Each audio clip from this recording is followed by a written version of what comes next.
series, Histology Abroad, NSH has chats with members from around the world, in countries right next door and those halfway across the globe. We ask them how they got into histology, the challenges and opportunities they see, and how COVID-19 has impacted them. While there are many differences, the commonalities will surprise you. In this episode, I talked to Arfilson, who is currently working in Qatar, but has previously also worked in the Philippines. Okay, first of all, my name is Arfilson Mars Tansio. I've been here in Qatar for already 15 years now.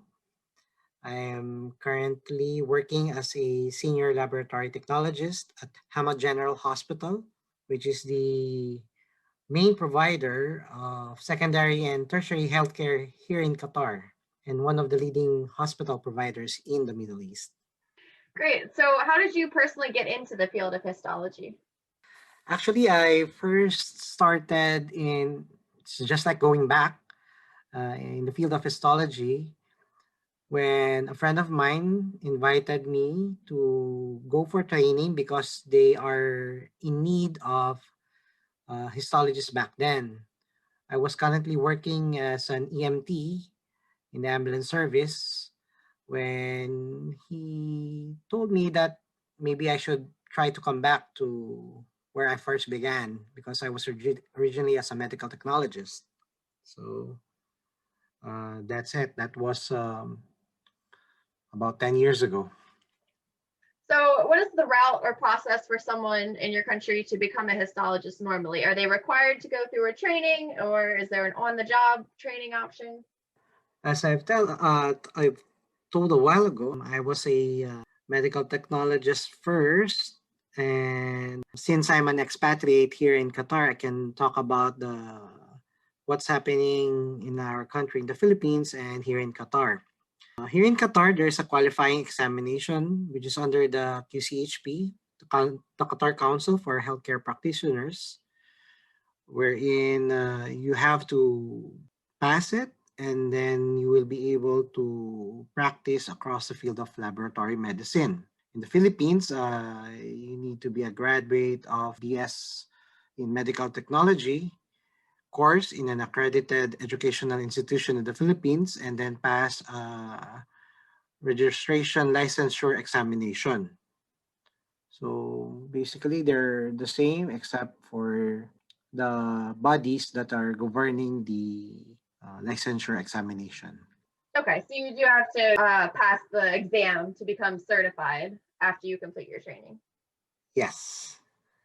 And then we can go to the different fields and then have the on-the-job training, which is what happened to me when I went to the histopathology laboratory. Okay, so the certification is the general laboratory technologist, and then once you get into a histology lab, they would train you more specifically in histology. Yes, we'll be going first for 3 months of training and orientation. Then after 3 months, then we will be allowed to handle patient samples, and then you'll be having your annual competency. Okay, so that kind of relates to my next question. I was gonna ask if you're required to complete continuing education to maintain that certification over the course of your career. Yes, here in Qatar, it's required for us to maintain our license of practice. We need to have at least 80 hours of continuing education. That will be good for 2 years. So that's It's more than quite, the United States. They have to do 36 hours in 3 years. yes. That's why being a member of other organizations does really help a lot in getting those continuing education requirements. So in Qatar, they will accept the United States continuing education as part of your continuing education to maintain the Qatar certification. Yes, they do. That's why it's like hitting two birds with one stone. Me being a member of the ASCP and then NSH, I will be accredited. The units that I'm taking will be accredited for both licenses that I have, the one here in Qatar and the one that I have in the Philippines. Okay. So are you currently in Qatar or in the Philippines? Yes, currently I'm here in Qatar, but I still need to maintain my Philippine license so that Okay. for whatever happens. Right. In case you decide to move back there, sure. So who sets the safety standards? Are there regular lab inspections like we have CAP and CLIA here in the United States? Who sets those standards for labs in Qatar? Yeah, since our laboratory is a whole hospital itself is we are accredited by both the CAP and the JCI. Those are the standards that we are following. Oh, okay. Right. So very similar actually then to the United States. You follow the same body. That's great. So do you have any local groups? I know you said that you're a member of NSH and the ASCP. Are there any local groups within Qatar that provide histology specific resources? Yes, sadly to say, at the moment, we don't have any group that provides histology specific resources. Hence, that's the reason why I joined the NSH to have more than what the ASCP is providing. Yeah, I know that the Philippines, though, they recently started their own society. I think that was a few years ago. They started the PSH, Philippine Society for Histology. Yes, I think so. But since it's been a while that I've been in the Philippines, I'm more active here in Qatar. So I want to talk a little bit about, you mentioned that there was a shortage of histologists when you got into the field. Is that still something that you see today? It's a good thing right now that there are no more shortages that's has happened like before. And we have now been producing, Qatar University has been producing now a lot of graduates. So at the moment, we don't have any shortages. So we just need to have enough time to give training because, training to become a histologist, it really needs some specialized training because not everybody is quite familiar in our field. So there's enough programs that do that kind of training? No, actually, this is being done in-house. We're following protocols that has been set by CAP. So it's good. It's a good practice. We've been developing the training program, and that yields to pretty much a good batch of new employees. Yes, that is good that you can train them in-house and you can train them the way that you want them to work. So are you finding that labs in Qatar are becoming increasingly automated like they are in the United States? Yes, actually, in our lab, the most recent one that we had is the automatic embedder. So our lab is slowly becoming more automated. We start with our auto section. So automatic microtomy, it's becoming a little bit easier, unlike before. And then, as I've said, the automatic embedder, it really helps a lot. Mm-hmm. And how has this changed the training that you give to employees? Are they getting more technical training on the equipment now than perhaps they would have in the past, where it's more focused on the manual technique? We've noticed that because of this automation, what's happening is that skills are easily acquired because of the automation. The problem would be when the machine bogs down, then you really need to go back and make sure that you have a good foundation for those basic skills that we have established. So at the moment, we're still starting. So our basic foundation is being set and it's quite good. You have companies that will come in and train you when you get the equipment, though. Yes, when the new equipment come, the suppliers will be there to train us and then show us on how to do it and then present us a video and we'll have a certificate of completion after we've done everything.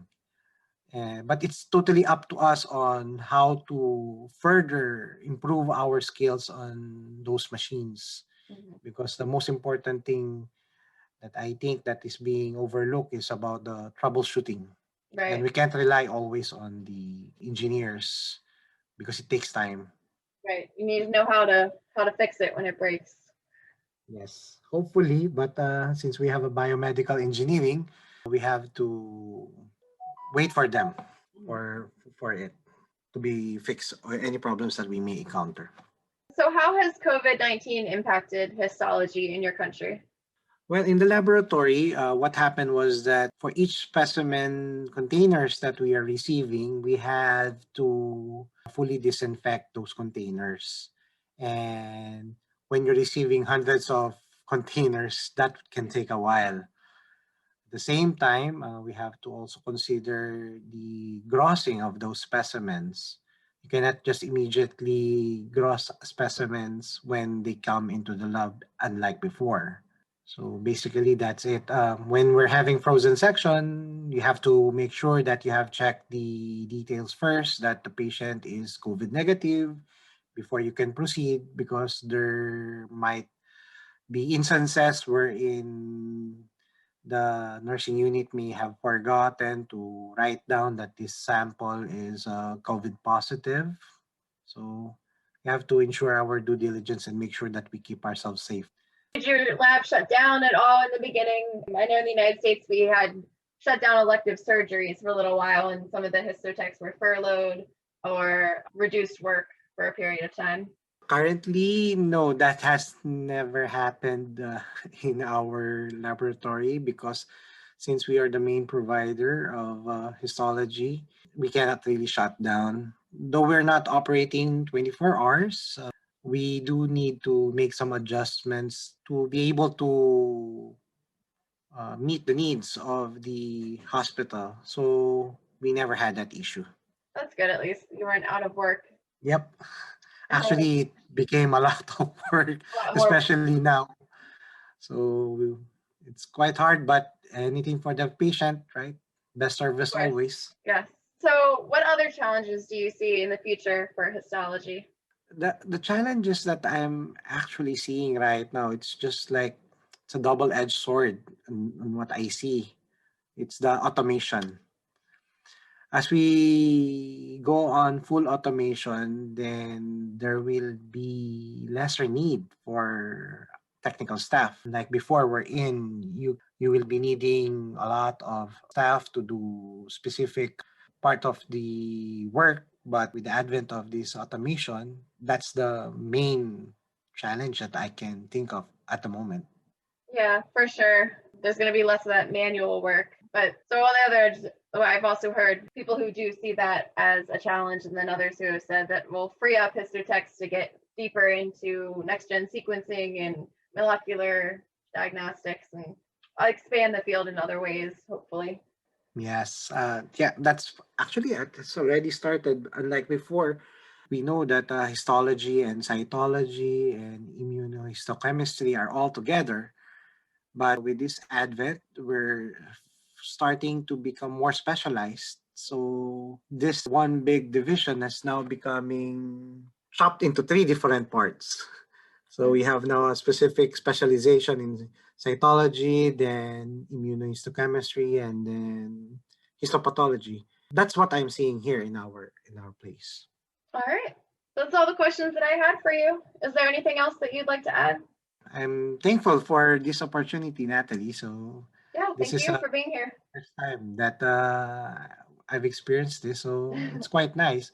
I really would like to thank Miss Gail Callis, because she's one of the reasons why I was encouraged to join the NSH, because I had a problem, and then I posted in the blog, our forum, and she really helped me out. Oh, that's great. Yeah, she's the editor of our journal of histotechnology. So she's really involved in NSH and helping out with troubleshooting issues. That's very nice of her, and it really helps out, especially to encourage to have new members, so that we can focus more on how to solve our problems that usually the other people and other departments don't see. We really need to make them care how really important histology is. Sometimes they're forgetting about the people behind. Yeah, people behind the scenes. Yep, that's definitely one of NSH's goals. Try to get more recognition for histologists. Yes. And hopefully by having more members, we can become more stronger. And hopefully us international members can bring something to the table. Absolutely. Well, thank you again for being here and telling us about Qatar. Thanks, Natalie.